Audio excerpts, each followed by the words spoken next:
Hi, and welcome to Post Viral. Just a quick note to say that these are the individual opinions of Stuart Bryan and Lindsay Vine, and not to be construed as medical advice.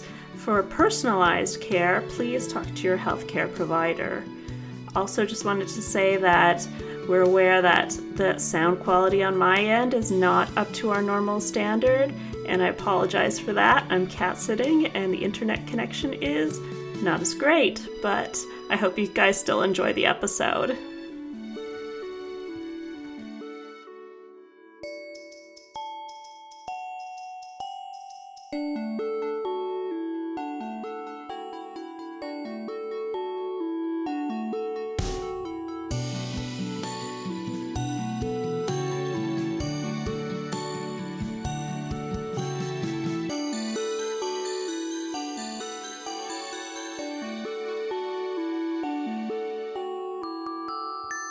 So Christmassy! Woo!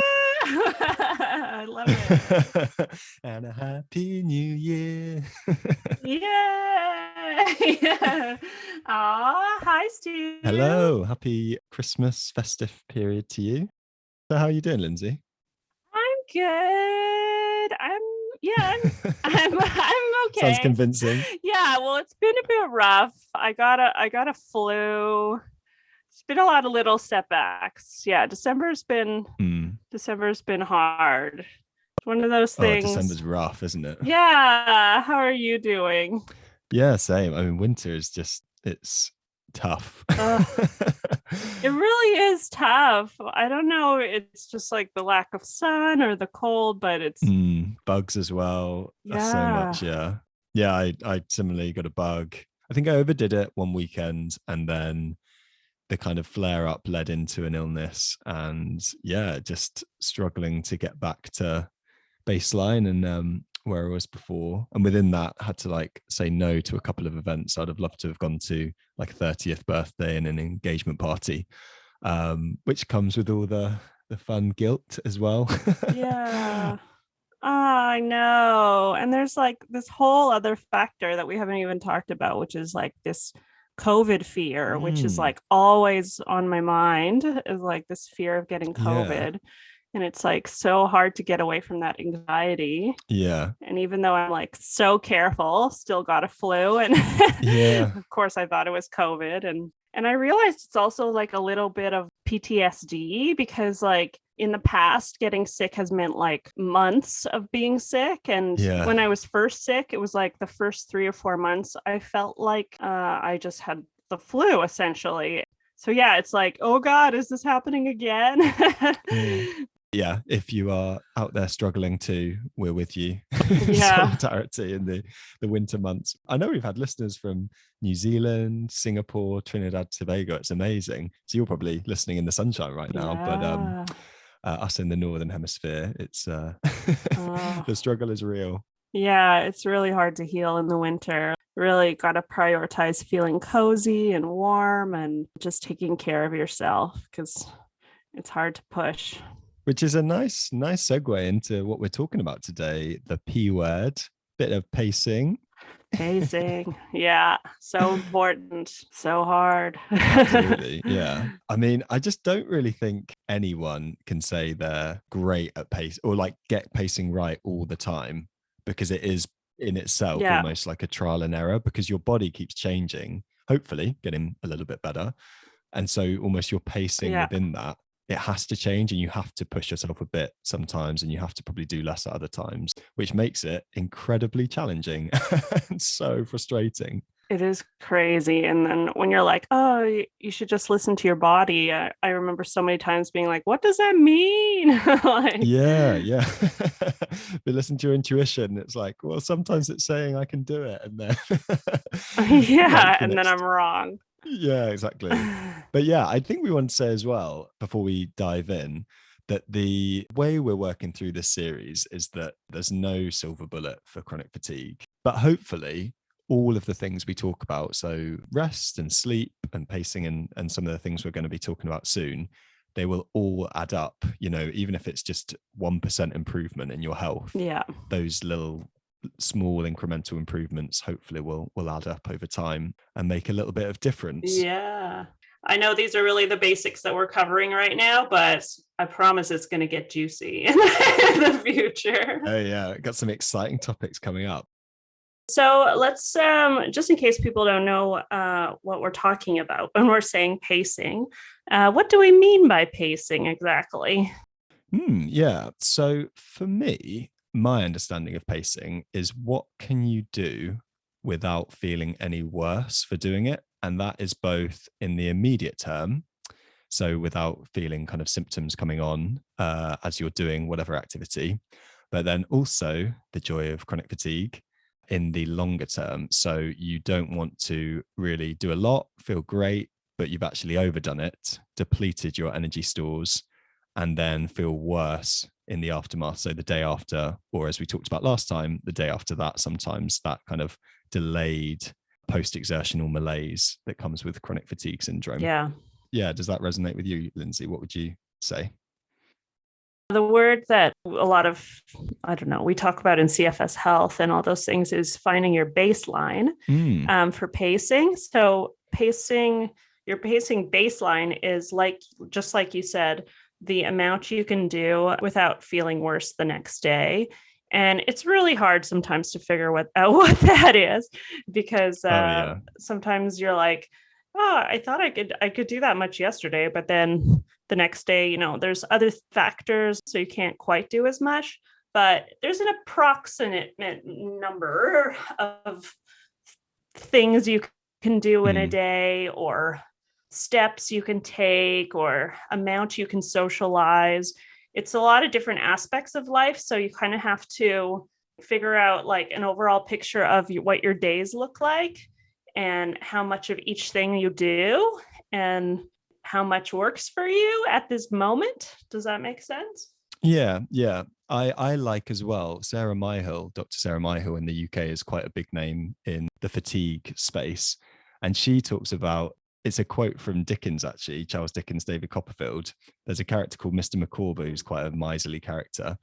Basically, everyone has a set amount of energy, whether you're, super healthy running marathons or whether you are suffering with a fatigue condition. But he says £20 of income and £19 of expenditure. Sorry, I'm using British sterling money here. $20 of income, $19 of expenditure results in happiness, but £20 of income, £21 of expenditure, misery.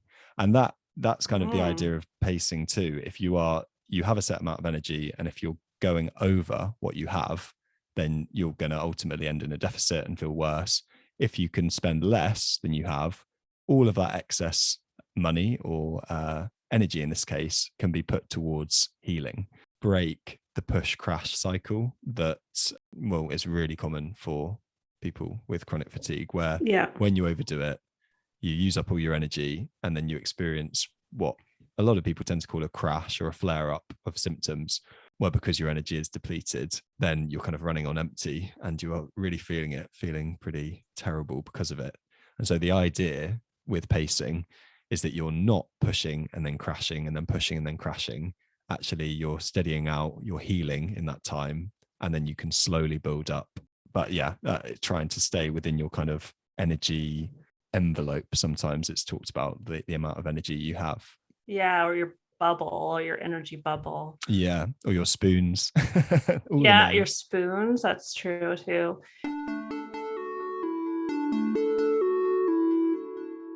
So, which animal have you picked for us this week to represent pacing, Lindsay? Da-da-da-da. Dum-da-dum-da-dum. The animal is the tortoise. Hey, the tortoise. Nice. A little bit on the nose. Sure. The whole tortoise and the hare thing. But I found some good analogies for the tortoise. Such a cool animal. Oh, very cool. Hit us. I'm excited to learn a bit about the tortoise. Okay, first of all, they live a long, long time, right? One of the facts I found was that the same tortoise that Darwin befriended in the 1830s, Steve Irwin befriended in the 2000s. So that's like almost 170 years. Wow. It's just insane how old. But what you don't know maybe is that they have been around for so long, like longer than the dinosaurs even. Some form of them at least. The turtle has been around for 200 million years. And the big meteor that killed all the dinosaurs was like 66 million years ago. It's pretty incredible. For if you look at a tortoise, they look so kind of pathetic. Like they can't really chew and they're so slow. And yet the fact that they've been around for that long, like it's actually kind of mind-blowing. 75% of creatures were knocked out by that meteor in 66 million years ago, but their family is just like the hardiest thing. Yeah. So resilient. One thing I really like about them is that their shells are like so strong seeming, but they're actually like quite sensitive. They have like nerves in their shells. So kind of like us, we've like been used to having this like hard exterior, but actually we're quite sensitive creatures. Yeah. Oh, I see that. Yeah, I think that's really beautiful about them. Oh. A tortoise is a turtle, but a turtle is not a tortoise. And I was thinking about that fact in terms of like an analogy for pacing. And I thought it's a good opportunity to just talk about how wrong people get it when they're trying to understand us. The fact that everybody has to pace to some degree, obviously, or you burn out. But other people who don't have fatigue disorders don't have to pace like we do. And I just feel like there's so many situations, oh my gosh, stories I could tell of people being like, why don't you just go for a walk? You'll feel better. Or like, oh, you just sound like a 60-year-old or something like that. And I'm like, what? I'm not 60 and that's not, or like, even like the doctor that told me like, oh, I always thought of chronic fatigue as a kind of depression. There's just this misunderstanding that we're different. Other people don't have to pace the way we do. We really do have to do something a little bit different. Yeah. You know, we are obviously able to do the things that other people do, but other people don't have to pace the way we do. We're all turtles, but turtles are not all tortoises. Okay, so my next fact is the obvious one, which is that slow and steady does in fact win the race. So in 2006, there was a study done by a scientist named Anna Wilkinson, and she put in a maze a rat and a tortoise. They had different like food spots where they would pick up food, and then the first one out of the maze won, and in the end the tortoise won. No Even way. though you'd think that a rat would be faster, because the rat kept visiting old spots. It didn't really remember which ways it was going, whereas tortoises, they remembered where they've already been before, and they make it through in the end actually faster. Oh, amazing. So an interesting analogy of like what we're learning in the end will actually help us in life, as hard as it is. Yeah, I was thinking that's such a good analogy for pacing, because so much of pacing, as well as obviously start low, go slow, it's also learning. Like you do something, how did I react to that? And then you change and learn for the next time. Yeah. And a later study also found that tortoises use, they called it gaze following, which is actually just like watching other animals in order to learn from them. And even though they don't look like they're doing very much, they're just sitting there, they're actually learning from what other animals are doing. And probably a big factor in why they've existed for hundreds of millions of years. Oh, which is so good for the community out there of people with fatigue, learning, sharing from each other. I mean, I know so much of what I'm implementing in my life has come from like other people either further ahead or just from what people are kind of kindly sharing with each other. So I like that too. Yeah, slow and steady does win the race. So what were things like before you started pacing? When I was working and still trying to, well, work and get better, but my mindset was just terrible. Like I was so scared all the time. So many examples I could give of bad pacing. I mean, I remember going to a qigong class. Do you know what qigong is? Oh yeah, I've done that. Yeah, I do a bit It's of qigong. kind of like a Asian slow movement, kind of like Tai Chi. And I was so sick. Went after work though, still one day, and I just remember like it's all usually a lot of older people. It was like a lot of people Mm. in their 80s, but I just couldn't do it. Like I couldn't stand, and I was just lying on the floor, literally like crying, surrounded by all these like 80-year-olds, like doing these slow movement. It's not really funny, but it is kind of looking back on Well, it, and the teacher just being like, "Are you okay?" And I'm like, "Yeah, I'm good. I'm fine. Don't worry about me." yeah. Just so interesting how hard we push ourselves, and we cannot listen to our bodies. I Oh really, yeah. really You numb it, don't wasn't doing you? that for the first few years. Makes me cast my mind back to some of the ridiculous things. I mean, to be honest, a lot for me was actually sadly like alcohol based, of like using particularly social events where I was just feeling awful. So then the way I get through it was drinking, which clearly is, now I honestly think drinking is the worst thing I can do for my body. But at the time you use, and you make decisions that you help you in the moment and like to get you through. So I know for me, because I joined CFS Health, I was working full time. I was still exercising at the time, living my social life as I had been before, but feeling terrible. And it was only a matter of time, I think, before I had a proper big crash. Then it really took me a long time to get to my baseline. It took me about 6 months, I think, of doing a bit less, then doing a bit less again, thinking I was there, doing a bit less again. And yeah, it was about 6 months of, until ultimately almost housebound.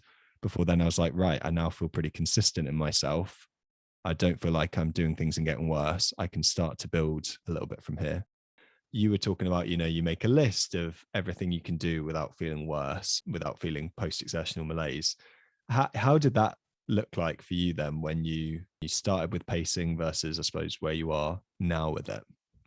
So interestingly, I think, and I don't know if you agree with me, that like I'm pretty good at pacing, I would say at this point. Whereas I feel like you're better at the routine stuff, where I'm like, I've never been great at routine, but I am like maybe a little better at the pacing stuff. But I think that's just because I've been sick for so long, like 60 years of experience with this, and having had Mm. to start from bedbound multiple times and work my way up, you kind of learn what works for you and what doesn't.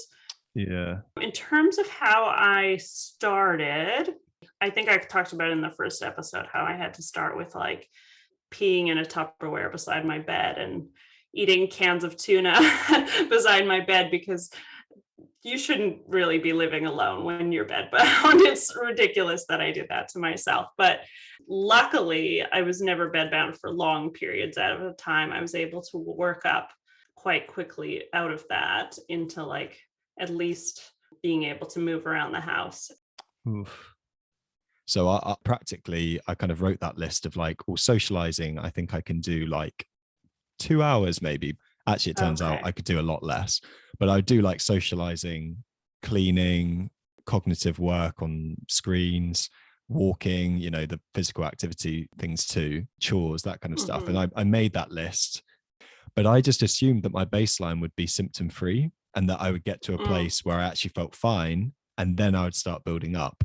Actually, for mm, me, that's never been the case. no. I think you can get there over time, but that was when I realized I'd found my baseline and I was in a good place, because previously it would be kind of 2 days, maybe three max, that I'd maybe feel okay and then have a grim day.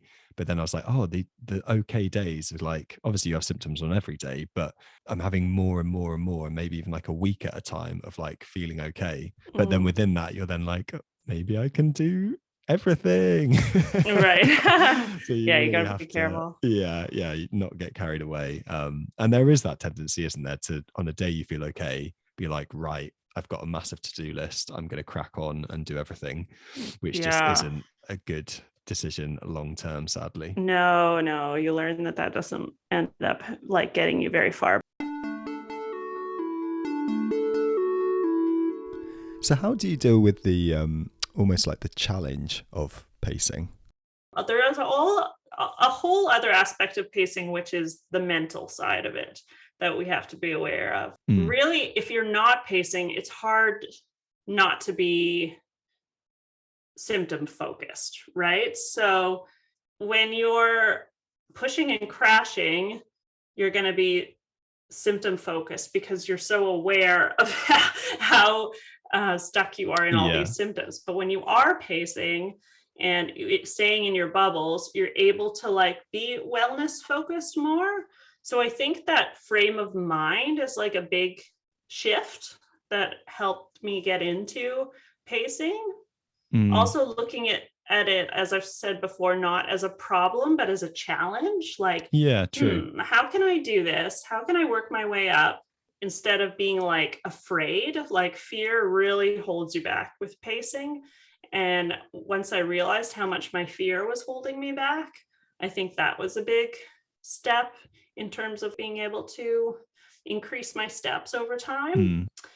And then another thing is just the mental aspect of adding joy and subtracting the fluff. Like anything that you can cut out that you really don't need to be doing, I think is worth it. I still don't shower very much.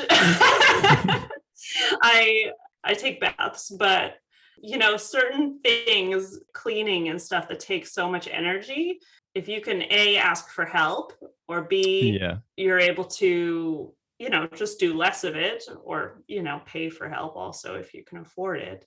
All these things make a huge difference when you're trying to pace. Oh, absolutely. Yeah. Yeah, I think you just said a huge amount of good stuff there. Gonna try and unpack and like add to some of it. So not being symptom focused, being health focused is huge and something I struggled with so much to begin with. I think when you realize that actually more focused on what things make me feel better in myself and as good as I can feel now, that shift, it does feel like a big one.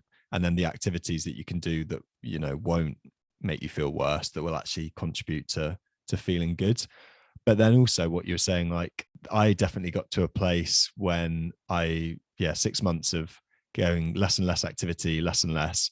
Then when I was like, oh, I feel okay-ish to start building up, I definitely had a huge amount of fear around, well, I don't want to see friends. I don't want to do this or that because I know it's going to put me in a position where I might go beyond my boundaries. And that's not a good place to be in either, because actually when you're living in a place of fear, you're also living in a place of like symptom focus and paralysis of, oh, I'm going to make myself feel worse here. Exactly. It's a tough tension, isn't it? I mean, how do you practically pace? It is really tough. It's really tough for me too, because I live alone and spend so much time alone. It's harder for me to slowly work up with my socializing. Like when I see friends, it's hard to just see friends for a little bit. Because sometimes I haven't seen anybody for like a week. So they want to catch up and spend more time with me. When it comes to socializing specifically, I have gotten pretty good at taking breaks when I'm with friends. Like say we're at a park or something, I will, after like half an hour or so, be like, okay, I'm going to go lie down for a little bit by myself. And like it works better when you're with a group, but even if you're not with a group of people can do things by themselves. Nice, good for you. And then come back and be like more refreshed for like the second half of our visit. And something you said to me before, setting boundaries before, because I'm so like you, I get carried away when I'm there. I'm like, well, screw it. I'm enjoying this with my friends. I want to be here. But if you can almost set the boundary before to your friends, they can almost hold you accountable too. I went to a wedding over the summer and I'd already asked some friends, like, can I lie down in one of your rooms? And then they were there almost knowing like, oh, this would be a good time for you to go and lie down. So I was like, okay, off I go. Yeah. I don't know if you would agree with me on this, but I almost find like the irony of when I've taken my attention off recovery, so I've stopped focusing so much on how I'm feeling, my symptoms, not ignoring my feelings, but not being so like tightly gripped, focused on how am I feeling now? Is this making me feel worse? But actually just trying to focus on life a little bit more, other things a bit more, obviously within my limit. But then I start to see progress and recover. When I take my attention off recovery, I almost start to recover. No, I think it's absolutely true. I think it's harder at the start. It's a little bit easier when you get a little bit better and are able to do Yeah. more to like let go of that insane focus. Because if you're, in a really feel sick all the time, it's so hard not to be symptom focused. But that's why focusing on finding things you love, even if it's just Yeah. like listening to part of a podcast you love or singing or something like that, something, and you're like, oh, I wasn't thinking about my symptoms for that little bit of time.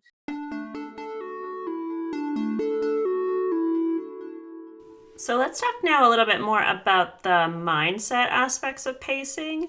What do you think that looks like for you, would you say? I'm sure. What you were saying there around like cutting out all the stuff you don't Fluff. need, the fluff, yeah. Yeah. Like I know we mentioned on a previous podcast we talk about non-negotiables. I really liked that too in when I was doing that list at the beginning of what are the things I absolutely need to do. And partly that's like a pragmatic, I need to eat at certain points in the day and have food. But then also, it wasn't like I'm going to strip out all the joy from my life, because I tried to layer in my values of what things actually Right. make me enjoy life and, add to that sense of well-being focus rather than symptom focus. So things like spending time in nature, spending time with friends, some of those other things that you could easily, in the fear mind space of like, I need to do as little as possible to have as much energy to heal. I don't really think that's true anyway, because Yeah. actually I think on your non-negotiables, you should have things that bring joy and like that health focus into your life and psyche, because I think that's almost healing too. Yeah, that's interesting. I actually was I never thought about non-negotiables as um those fun things as well. I was thinking of them as like the stuff you unfortunately have to do, like do your dishes. I mean, if you live alone like me. But yeah, I kind of like that idea of like a non-negotiable is having fun and joy in your day. That's a really cool way to look at it, actually. Oh, nice. And yeah, I think to begin with, you have to be quite strict with yourself with those boundaries and routine. We're going to talk more about routine next time, to almost get yourself into a space where you're not overdoing it, you're not pushing and crashing, but you can loosen that grip over time. You become less strict with yourself, be more flexible, and have more freedom around things you do as you go, because it is all learning. Even if you do go to push too far, that's learning for future anyway. Yeah, that's a good way to think about it, is like, oh, this is just learning. This is not like I'm doing anything that's going to harm my body. You'll be okay in the long run, even if you do push it a little too far. Don't Yeah. worry. Like that fear of, oh no, what if this is going to make me crash, actually can really contribute to the crash itself. Oh, So absolutely. Yeah. instead thinking of it as like, oh, okay, I like did a little bit too much, but that's okay. Like I'm learning from it that that's a bit too much for me for right now. Yeah. And then the other thing about it is just like how important all the other emotions you're feeling are in pacing itself. So if you feel in your life there's a lot of guilt, for example, you feel so guilty that you're spending so much time resting, that is going to contribute to your ability to pace. If you're feeling like a lot of FOMO, fear of missing out, um, because every time like you Yeah. do have to say no to something, you feel like, oh God, I have to do this. I have to miss out on this. My life sucks. That's going to contribute to your ability to pace. The thing about FOMO and the fear of missing out It is so hard. I mean, it's the whole reason that I really like moved to that island and isolated myself. But truly, like, you're not missing out on that much. Like, nothing is really that like amazing that it's worth, if you're like not in the right mind frame and you're not feeling good, it's fine. Like, there'll be other parties, there'll Mm. be other chances to see your friends. I just think that that was an aha moment for me at some point. More of like a JOMO, joy of missing out. Oh, right. It was like probably like actually a better mind frame sometimes. Yeah, Switch yeah. it And around. there are like some people talk about, I know some people talk about hell yeahs. So you know you're gonna go beyond, but maybe for a friend's wedding or a big party Hmm. or just for a holiday or whatever, it's like, well, it is worth it. Like I Yeah, once in a while. yeah, Hmm. I want to enjoy myself. I want to feel normal. But no, I think you're right. Like if you're not going to enjoy it because you're feeling rough, then actually it does make more sense to to rest and stay away, as tough as that can be. But actually I do want to say is that pacing is boring. Like Right. let's not like be having fatigue is Oh boring. God, I Like know. resting all the time, having to make these kind of horrible but appropriate decisions. I Like, know. And now that I can walk more, like I'm so grateful because like yeah. what the heck do you do with your day? Yeah, it is really boring for sure. And you just become like a master of patience. So, if you were starting from bedbound or from scratch, how would you start to change your mindset or, well, progress? Again, kind of like what we were talking about with acceptance, that you need to find a way to make this an empowering experience for yourself. And I think that progressing slowly, as frustrating as it is in one aspect, can also be empowering Yeah. because you get to, I mean, I never was like you, I never like made that list of like, okay, this is what I can do. I never made like a physical list, but I Mm. always journal at night. And in the journaling at night, I like am proud of myself for being able to do this, for doing this. I recognize the things that I got done in a day, even at times when it was like so little.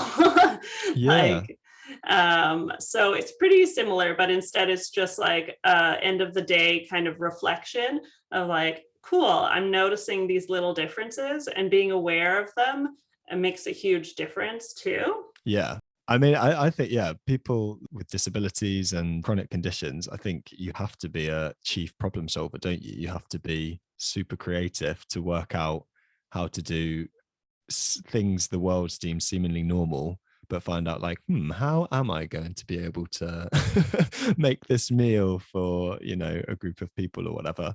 But yeah, it's the focusing on what you can do. I think that's really powerful. Yeah. And then when it comes to working your way up, like unfortunately, it's very unfortunately, it's not a strict science. You can't be like, add this many steps a day. I think I mentioned before that Yeah. my goal was to add in this past year like about 1,000 steps. I use just the tracker on my phone, about 1,000 steps a month, but I sometimes didn't get that goal. Sometimes I surpassed it a little bit. It Nice. really isn't a strict science. Some people who try to make it a science for sure, and it does work for some people. I did the complex chronic disease program through the Women's Hospital here in Vancouver, Hmm. but I remember them saying to add about 8% every 3 weeks. And I don't know Right. where they came up with that number, but 8% of what you're doing every 3 weeks. But I never was someone who could stick to that kind of thing. It didn't help me. And another one I saw and I've tried is the pacing with a heart monitor. Some people do that. Oh, yeah. There's some science behind that, like watching your heart rate and working your way up with that. The problem with those kinds of things, though, is that it can really induce a lot of stress. Like You have to be very careful not to over monitor. Like I know when I had my heart rate, I had a watch that showed my heart rate. I was like checking it all the time and worrying about it. So it definitely works for some people, but personally, it doesn't work. And some of it just takes time, unfortunately. Yeah, I think that's what I would say. So in CFS Health, they used to talk about, so to begin with, you do work out what you think you can do and then do about 50% of that. And then after, say, 6 weeks, then try to increase something, not everything, and then increase kind of 5% after 6 weeks, which I think is like it's a good goal and a good kind of standard. But for some people, that will be, spot on perfect. For other people, they might be able to go sooner. For other people, it will take a lot longer. Yeah, I definitely don't think there's any like exact science. And I think you're right. It does, sadly, it just takes time and like getting to know yourself and your limits. It's very hard for someone else to kind of teach you what is right for you and your body. Yeah, I know someone who said like when they're trying to increase a little bit, they have to do that increase 3 times before it feels like their new baseline. I'm not saying I'm not saying like go run a marathon and do that 3 times, but like if you're increasing a little bit and that still feels like a lot, don't be scared. Like if it takes you a few days to recover, it might take a few attempts at that, and then your body gets used to it. That seems to work well for me. An example for me is I started stretching probably a year ago. And I honestly started doing like 5 seconds per stretch because I tried to jump straight in with 30 seconds and it was too much for me.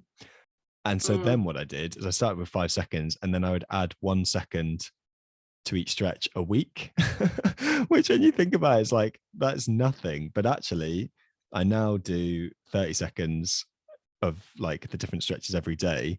And it's so rewarding to like see the kind of the progress that you've made. That's great. I think movement is really key in the healing journey. If you don't use it, you will lose it, sadly. Like deconditioning is real, which is very tough to hear. I think if you're at the stage where actually you do just need to rest and you may be very limited with movement at the moment, but I think wherever you're at, still adding in whatever is appropriate movement to your day, I think that's really key. Maybe it is just kind of moving your head while in bed at the moment, kind of like a qigong, but like while you're lying down or sitting down, moving your arms in slow motions. Yeah, because there is something to like keeping the lymphatic system moving. Yeah, I think, essential for healing. I know it's been demonized because of the graded exercise therapy approach, which forces set amount of movement graded up over time, rightly so. But movement, I know for lots of people that have recovered, an appropriate movement, intuitive movement, things which feel good. So qigong might feel good, yoga might feel good, stretching, whatever it is, having that as part of your day, I think that's hugely important. And then pacing up with it.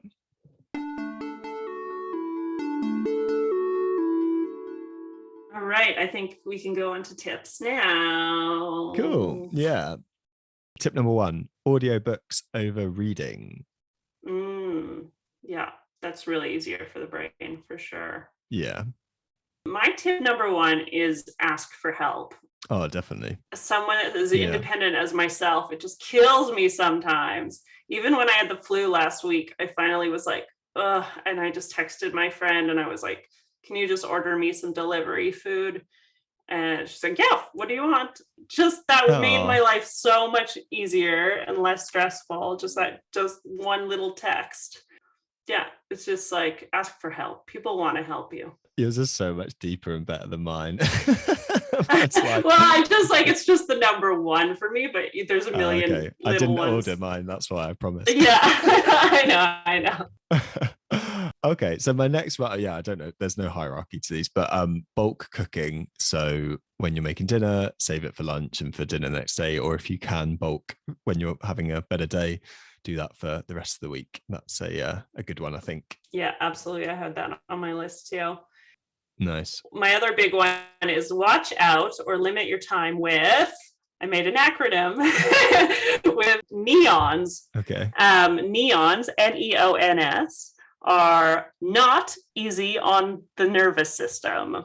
If they're a neon, not people who are not easy on your nervous system, Okay. you want to find eons, EONS. I have really found I have been able to categorize people into those categories.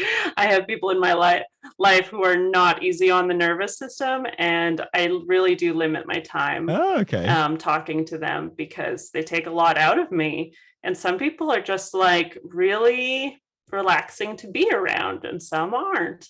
That's a good one. Yeah, I like that one. Next one was, we've talked about having a step counter. I don't think it's like absolutely necessary, but it's just kind of helpful. I think it almost is like confirms you'll probably feel it anyway when you've overdone it, or if you have done more in a day. But it can just be helpful. And we're going to talk a bit about goals with routine next time. And it's just nice, like to see, oh, I have like actually have a number against if you are trying to increase your step.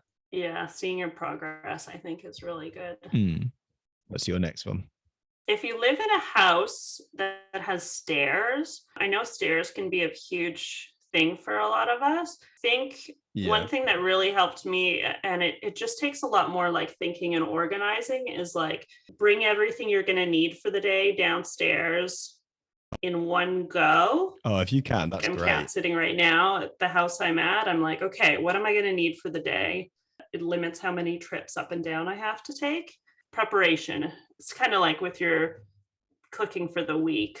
Unfortunately, it requires us to become more prepared people, which is also unfair because we have like brain fog and stuff we're dealing.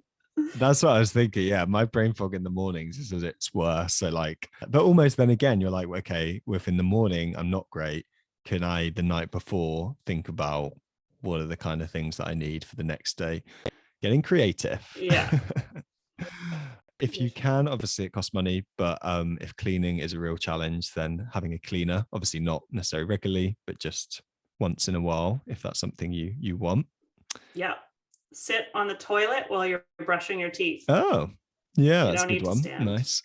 Yeah, sitting in the shower if you can too. That's a good one. Yeah, don't bother drying your hair. I haven't used a hair dryer in 5 years.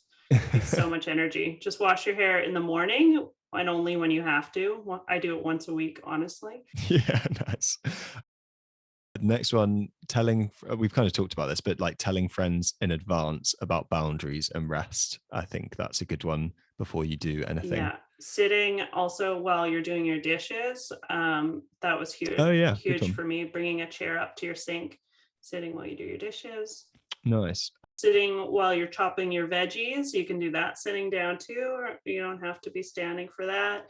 Buy lots of underwear. Yeah. Then you don't have to do laundry so much. Yeah, that's about it though. Oh, and asking for a wheelchair if you're in the airports. I've done that before. They will bring it right to you. They'll bring you to wherever you want to go. You wouldn't believe how much easier that makes things. That's brilliant. If you can get to a place where you feel confident and comfortable having a wheelchair because it's the right thing for you, and it means actually you can get out and about a bit more because you might be limited by steps, but if someone can come along with you, that's brilliant. Oh yeah. All right, is it time for your poem? Yeah, sure. Cool. So this is a poem I wrote, which is inspired by our life coach, Gemma Hanley from CFS Health. She had a little mantra, little by little, a little becomes a lot, which I think is a nice kind of image for what pacing is all about, and the turtle is all about as well. So hope you like it. Little by little, a little becomes a lot.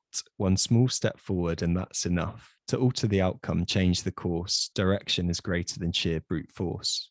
Little by little becomes a lot. And though it feels small, you might not spot the weight and scale of your small daily ways. In time, they'll compound, grow to something that's great. Little by little grows into a lot.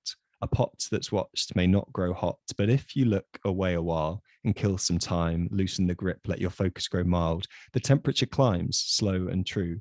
The paradox of healing as you turtle on through is restoration reigns as attention strays, focus less on yourself to be present to the day. The little by little becomes a lot.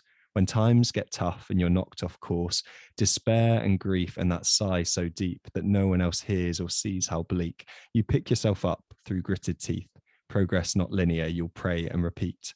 Little by little becomes a lot. One more small act, though not enough by itself, holds power and strength, building foundations of resilience. Trust in your habits when motivation wanes. Hold firm to the slow lane as friends speed away.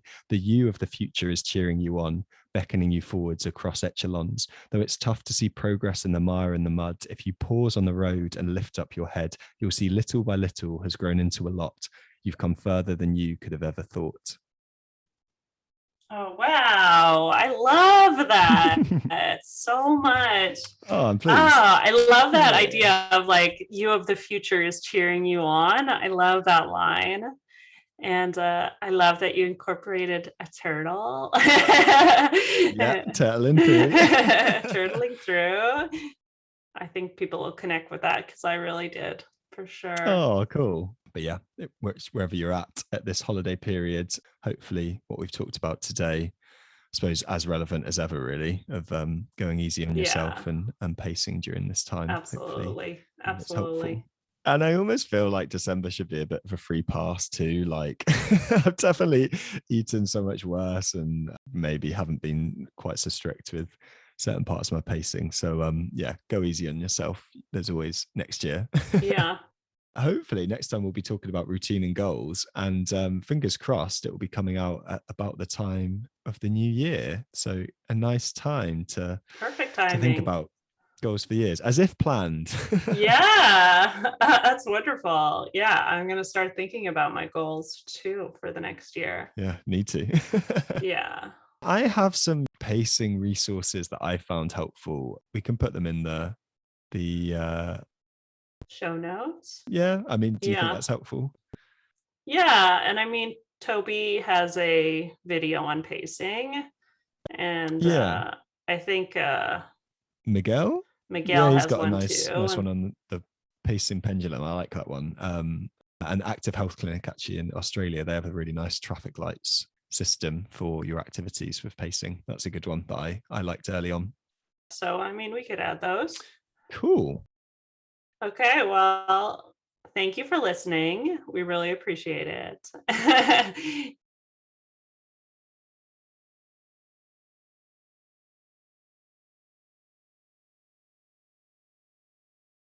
And if there's stuff you would like to hear or that you would think would be helpful for us to discuss, please let us know. We love hearing from you. Absolutely. And we want to hear your best pacing tips, things we forgot. Definitely. And pictures of tortoises. Pictures of tortoises. Brilliant. Cool. Well, thanks everyone. Bye. Yeah. Have a great holiday.